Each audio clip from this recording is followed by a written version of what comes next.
మాసాలన్నిటిలో విశిష్టమైన మాసం మార్గశిర మాసం.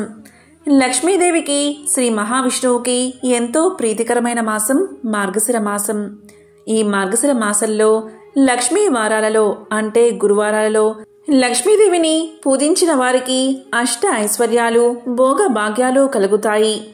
రేపే మొదటి మార్గశిర గురువారం అంటే మార్గశిర లక్ష్మీవారం. డిసెంబర్ 14న మొదటి మార్గశిర గురువారం. సాధారణంగా శుక్రవారం రోజున లక్ష్మీ పూజ చేయడం మనకు తెలిసిందే. అయితే మార్గశిర మాసంలో గురువారాలలో లక్ష్మీ పూజకు విశిష్టమైన స్థానముంది. మార్గశిర మాసంలో ప్రతి గురువారం లక్ష్మీ వ్రతాన్ని ఆచరిస్తే లక్ష్మీ కటాక్షం కలుగుతుంది. గురువారం రోజున ఉదయం బ్రాహ్మీ ముహూర్తం అంటే ఉదయం 4:44 నుంచి 5:36 మధ్య, అలాగే సాయంత్రం సంధ్యా సమయంలో అంటే సాయంత్రం 5:37 నుంచి 6:54 మధ్య ఎవరైతే ఈ విధంగా దీపాన్ని వెలిగిస్తారో వారి ఇంట్లోకి లక్ష్మీదేవి అమ్మవారు వచ్చి సిరుల వర్షం కురిపిస్తుంది. ఎందుకంటే ఈ రెండు సమయాల్లో లక్ష్మీదేవి అమ్మవారు భూలోక సంచారం చేస్తూ ఎవరింట్లో అయితే దీపాన్ని వెలిగిస్తారు ఆ ఇంట్లోకి వచ్చి అష్ట ఐశ్వర్యాలు కురిపిస్తుంది. మరి ఈ గురువారం రోజు ఉదయం బ్రాహ్మీ ముహూర్తంలో అలాగే సాయంత్రం సంధ్యాకాలంలో ఏ విధంగా దీపాన్ని వెలిగించాలో ఇప్పుడు ఈ వీడియోలో తెలుసుకుందాం. మార్గశిర మాసము అంటే ఎంతో పవిత్రమైన మాసం. లక్ష్మీనారాయణ స్వరూపమైన ఈ మాసంలో ప్రతిరోజు శుభప్రదమైనదే.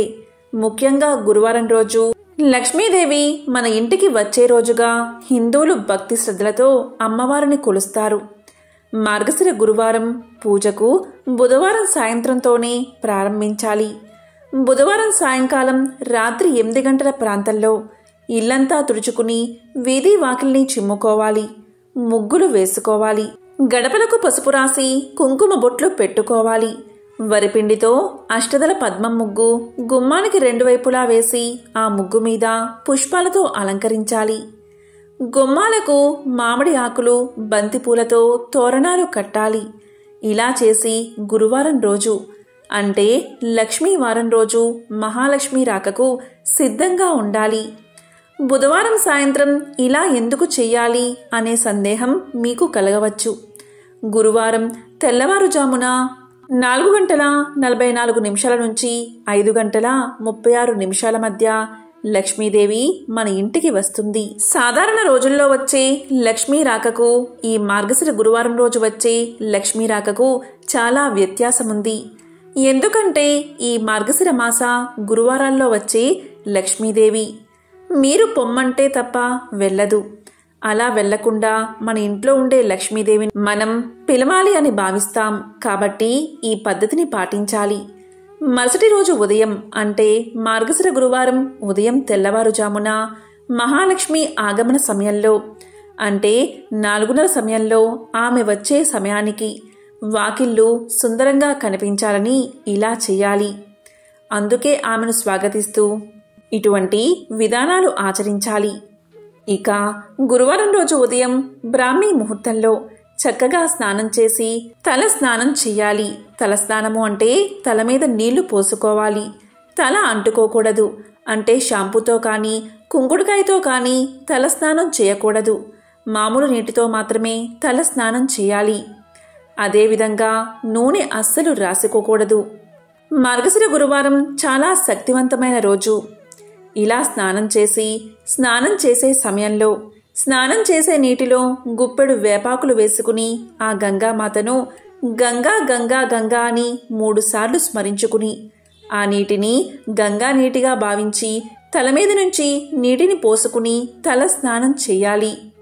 ఇలా గంగాదేవిని స్మరించుకుని తల స్నానం చేస్తే సమస్త పుణ్యనదుల్లో గంగా స్నానం చేసిన ఫలితాన్ని మీరు పొందుతారు. అదేవిధంగా ఈ సమయంలో బావి నీరు నులివెచ్చగా ఉంటాయి. ఆ నీటితో స్నానం చేస్తే కూడా చాలా మంచిది. ఈ విధంగా స్నానాన్ని ఆచరించే సమయంలో ఓం నమో నారాయణాయ, ఓం నమో నారాయణాయ అని తలుచుకుని స్నానం చేసినట్లయితే జన్మల పాపాలు తొలగి కోటి జన్మల మహాపుణ్యం వస్తుంది. అంతేకాదు, మార్గశిర గురువారం రోజు ఇలా తలస్నానం చేస్తే లక్ష్మీదేవి మీ ఇంట్లోకి వచ్చి సిరుల వర్షాన్ని కురిపిస్తుంది. మీ ఇంట్లో ఉన్న నకారాత్మక శక్తులన్నీ తొలగి దైవిక శక్తులు మిమ్మల్ని, మీ ఇంటిని కాపాడతాయి. మీరు చేసే ప్రతి పనిలో విజయాన్ని సాధించేలా లక్ష్మీదేవి దీవిస్తుంది. అంతేకాదు, ఎవరైతే మార్గశిర గురువారాల్లో ప్రాతకాలంలో ఇలా స్నానం చేస్తారో వారికున్న సకల పాపాలు తొలగిపోయి కోటి సూర్యగ్రహణాల స్నానఫలం దక్కుతుందని పురాణాలు చెబుతున్నాయి. ఈ విధంగా స్నానాన్ని ఆచరించాక ఈ ఇంట్లో దేవుడి గుడిలో ఉన్న నిర్మాల్యాన్ని, అంటే ముందు రోజు ఉన్న పువ్వులను తీసివేసి చక్కగా లక్ష్మీనారాయణ ఫోటోను పువ్వులతో అందంగా అలంకరించుకోవాలి. ఈ విధంగా అలంకరించుకున్నాక అగరవత్తులు వెలిగించి దీపారాధన చేయాలి.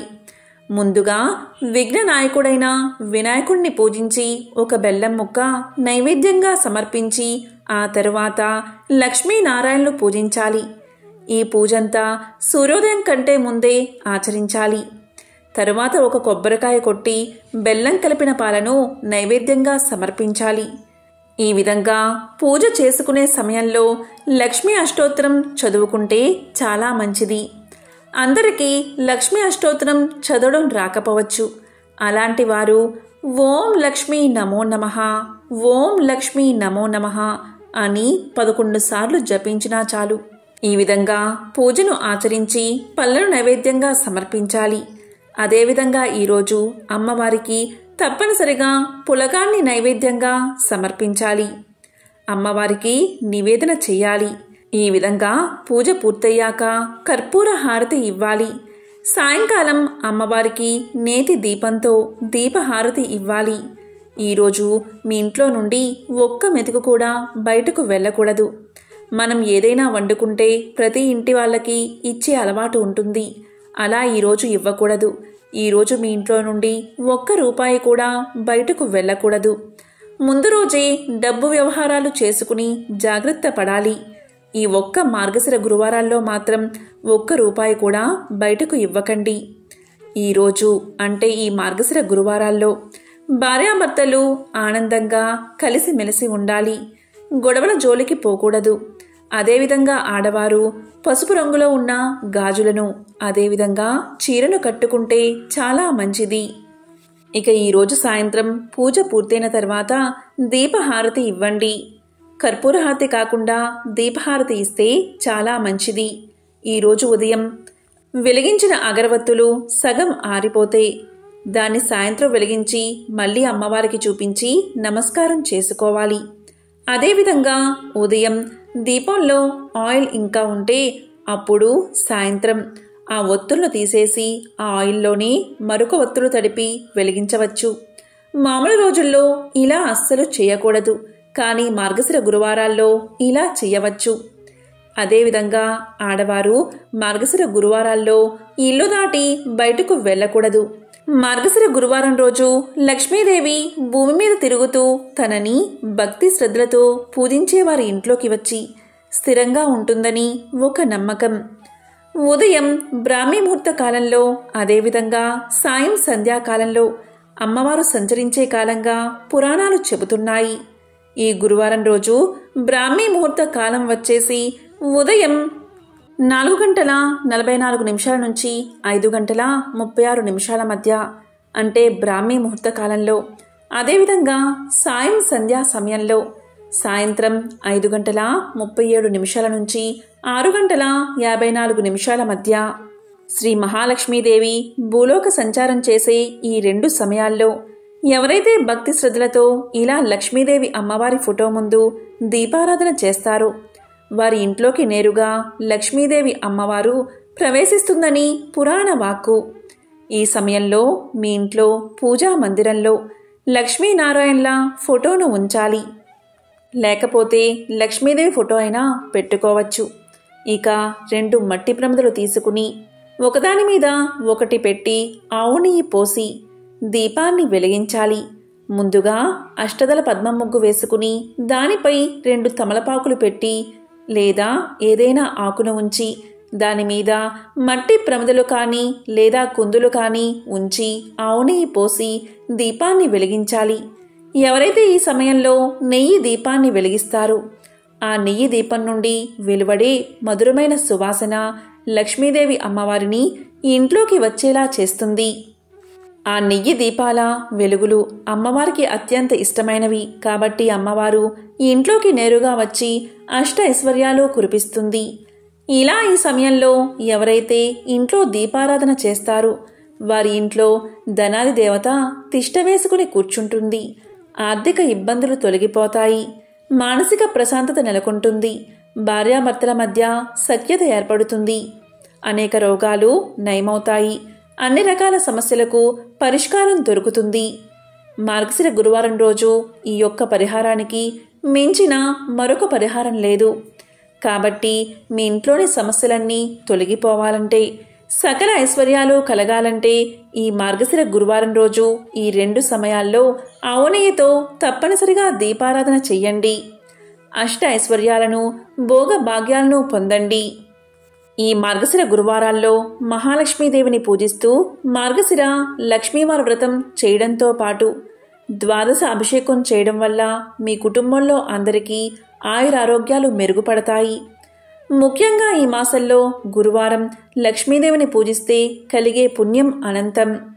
దీనికి సంబంధించిన ఒక విశేషమైన కథను ఇప్పుడు ఈ వీడియోలో తెలుసుకుందాం. ఒక పల్లెలో ఒక బ్రాహ్మణ బాలిక ఉండేది. ఆమె మట్టితో లక్ష్మీ బొమ్మను చేసి ఆడుకుంటూ ఉండేది. సవతి తల్లి తన బిడ్డను ఎత్తుకోవడానికి ఆ బాలికకు ఒక బెల్లపు ముక్క పెట్టేది. బెల్లపు ముక్కను ఆమె లక్ష్మీ బొమ్మకు నైవేద్యం పెట్టి బిడ్డను ఆడిస్తూ ఉండేది. కొంతకాలమైన తర్వాత ఆమెకు యుక్త వయసు రాగా పెళ్లి జరిగింది. ఆమె అత్తవారింటికి వెళుతూ తన బొమ్మను కూడా తనతో పాటు తీసుకుని పోయింది. దాంతో ఆమెతో పాటుగానే మహాలక్ష్మి కూడా వెళ్ళిపోయింది. అందువల్ల అత్తవారింట ఆమెకు సకల సంపదలు కలిగాయి.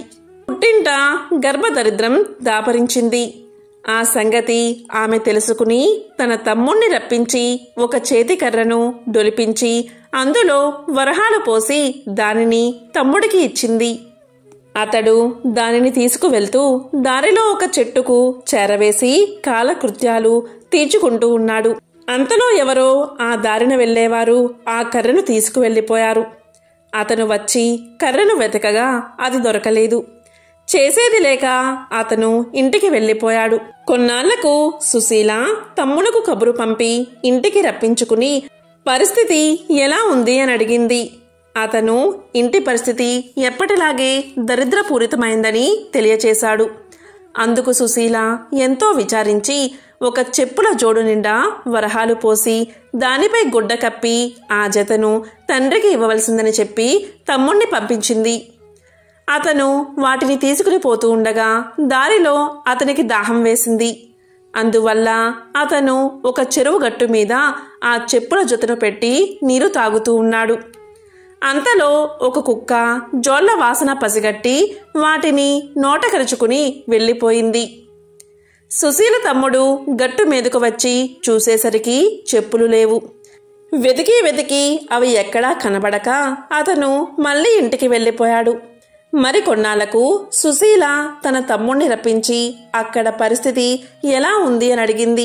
అతడు జోళ్లు పోయాయి అని చెప్తే అక్క కోపగిస్తుందని ఎంతో భయపడి ఆ సంగతి చెప్పకుండా అక్కడ పరిస్థితి ఎప్పటిలాగే ఉందని సమాధానం చెప్పాడు.